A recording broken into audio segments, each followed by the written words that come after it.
Frankenstein, or The Modern Prometheus, by Mary Wollstonecraft Godwin Shelley, Chapter 11.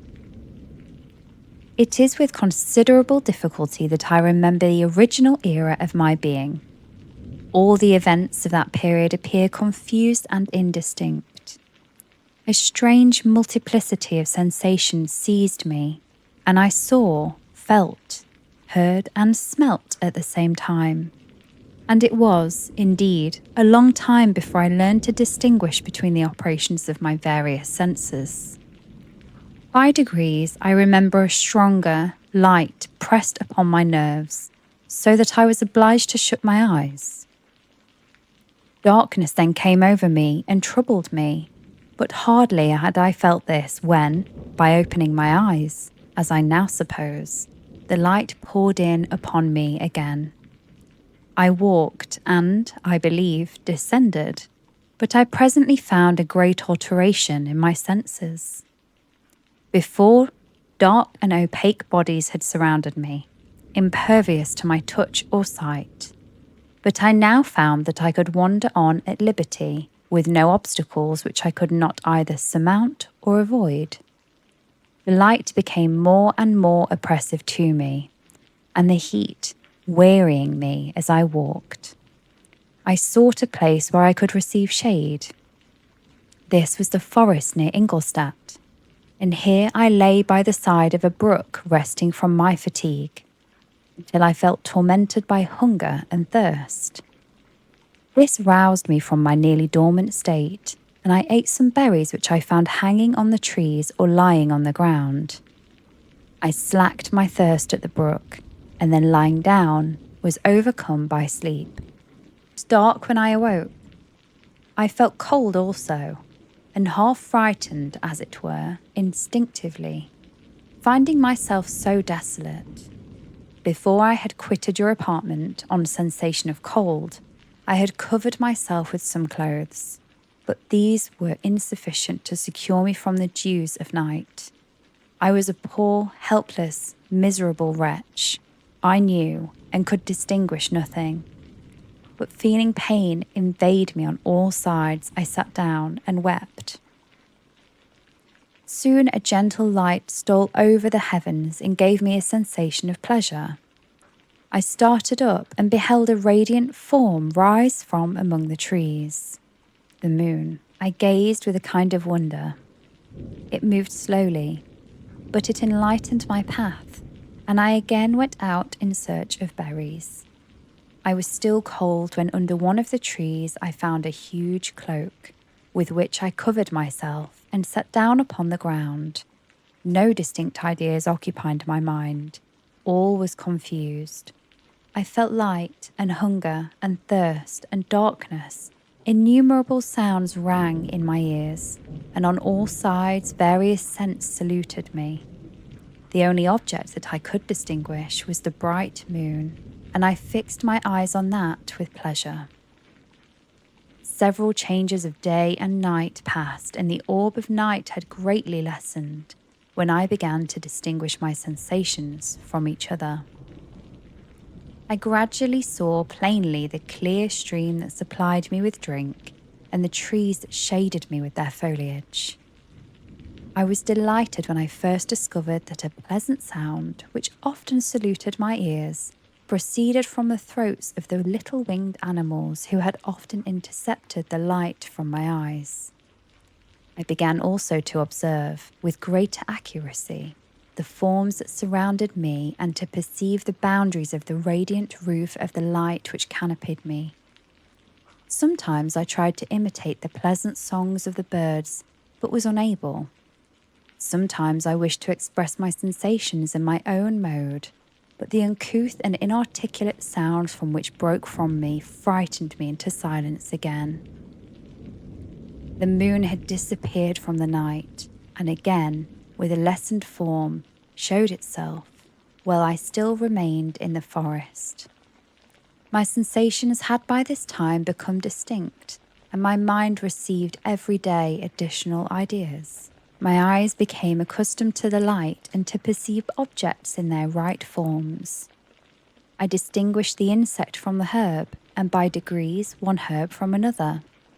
I found that the sparrow uttered none but harsh notes, whilst those of the blackbird and thrush were sweet and enticing. One day, when I was oppressed by cold, I found a fire which had been left by some wandering beggars, and was overcome with delight at the warmth which I experienced from it. In my joy, I threw my hand into the live embers, but quickly drew it out again with a cry of pain. How strange, I thought, that the same cause should produce such opposite effects. I examined the materials of the fire, and to my joy found it to be composed of wood. I quickly collected some branches, but they were wet and would not burn. I was pained at this and sat still watching the operation of the fire. The wet wood which I had placed near the heat dried and itself became inflamed. I reflected on this, and by touching the various branches, I discovered the cause and busied myself in collecting a great quantity of wood, that I might dry it and have a plentiful supply of fire. When night came on and brought sleep with it, I was in the greatest fear lest my fire should be extinguished. I covered it carefully with dry wood and leaves and placed wet branches upon it, and then, spreading my cloak, I lay on the ground and sank into sleep. It was morning when I awoke, and my first care was to visit the fire. I uncovered it, and a gentle breeze quickly fanned into flame. I observed this also, and contrived a fan of branches, which roused the embers when they were nearly extinguished. When night came again, I found, with pleasure, that the fire gave light as well as heat, and that the discovery of this element was useful to me in my food. For I found some of the offals that the travellers had left had been roasted, and tasted much more savoury than the berries I gathered from the trees. I tried, therefore, to dress my food in the same manner, placing it on the live embers.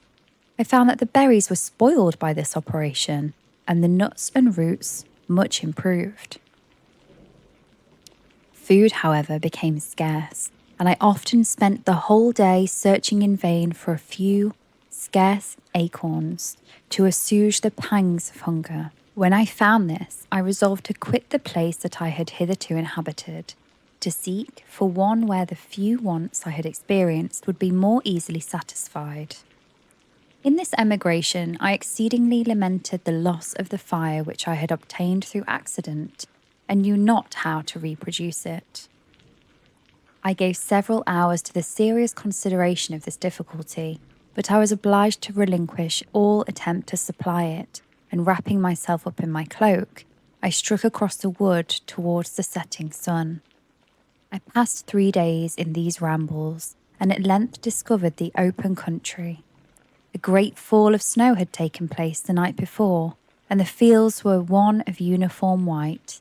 The appearance was disconsolate, and I found my feet chilled by the cold damp substance that covered the ground.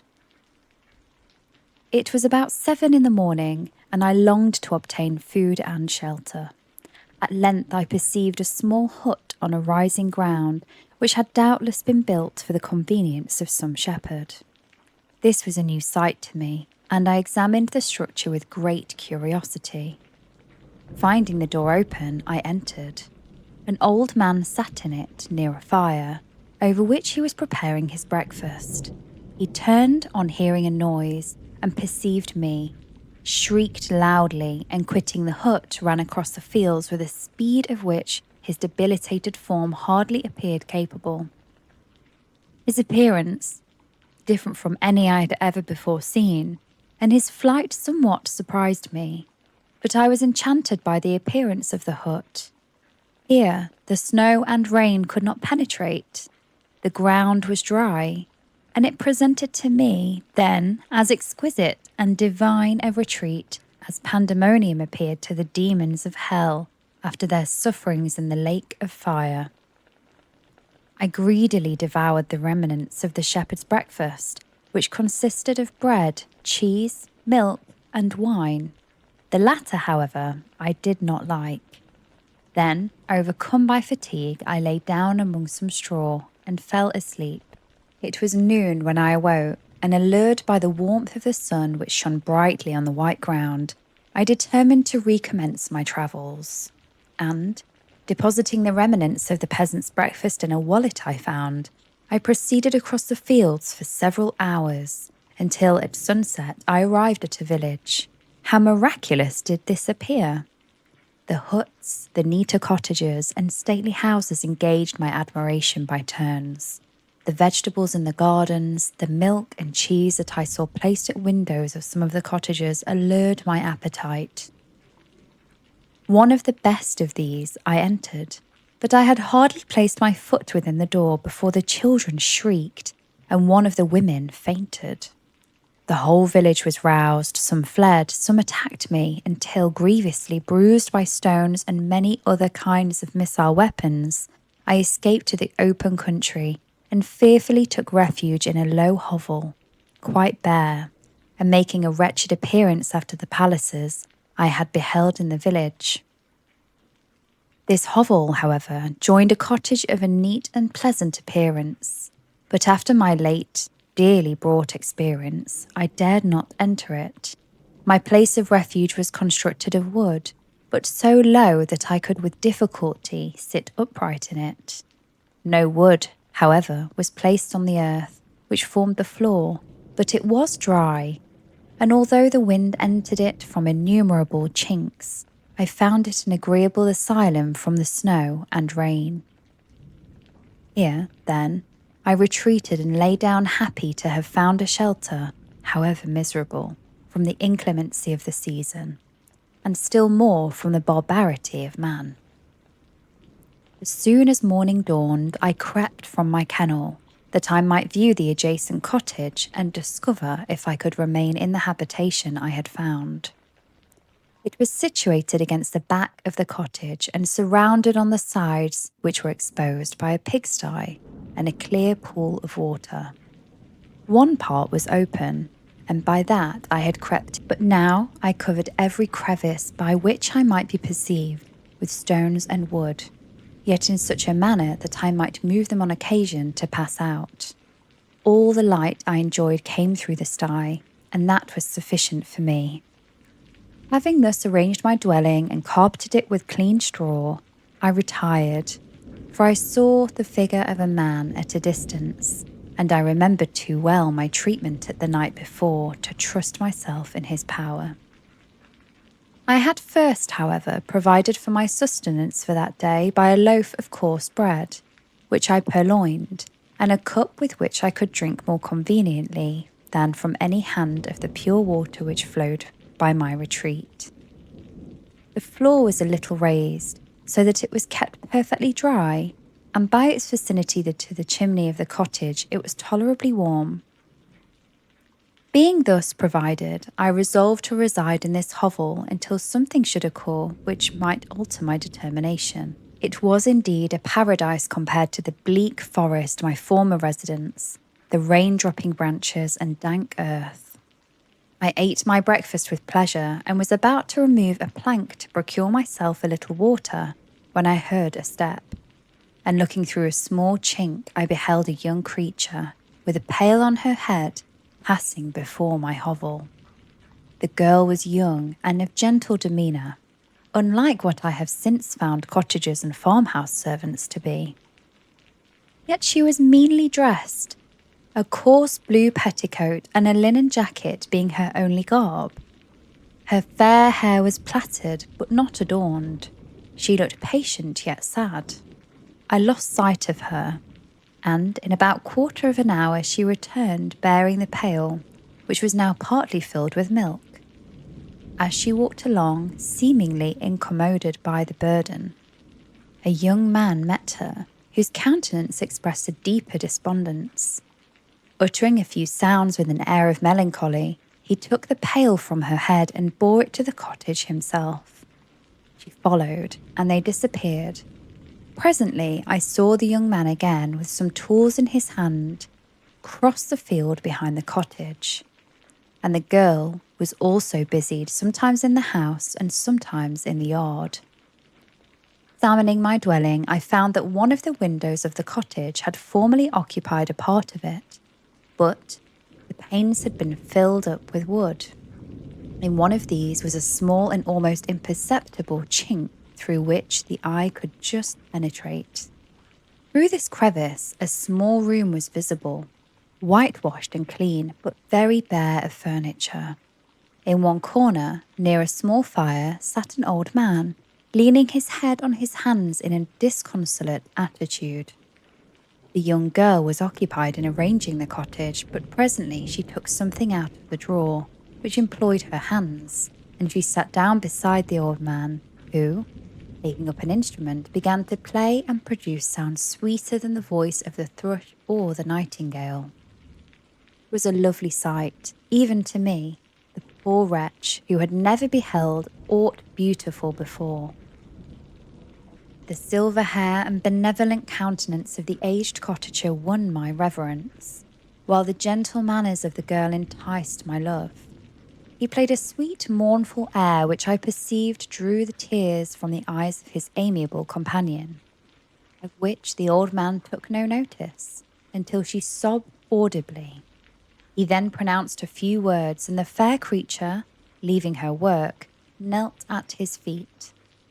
He raised her and smiled with such kindness and affection that I felt sensations of a peculiar and overpowering nature.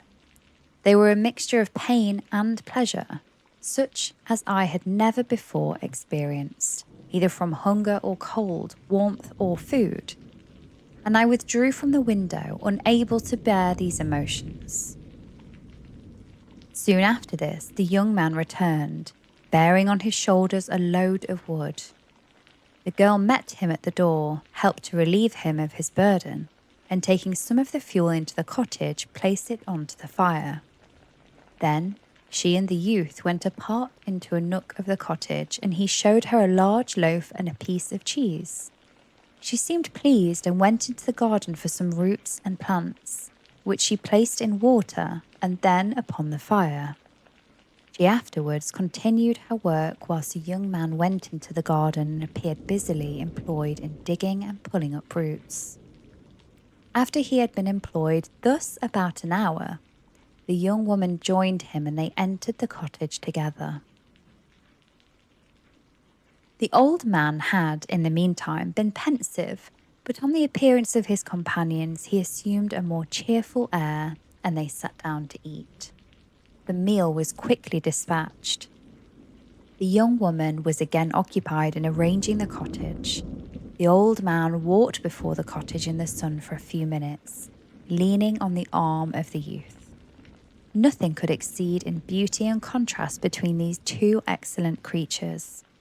One was old, with silver hairs and a countenance beaming with benevolence and love.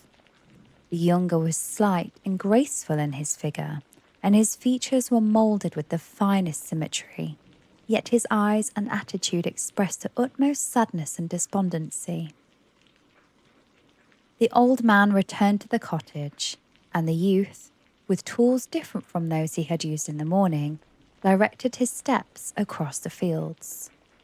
Night quickly shut in, but to my extreme wonder, I found that the cottagers had a means of prolonging light by the use of tapers, and was delighted to find that the setting sun did not put an end to the pleasure I experienced in watching my human neighbours.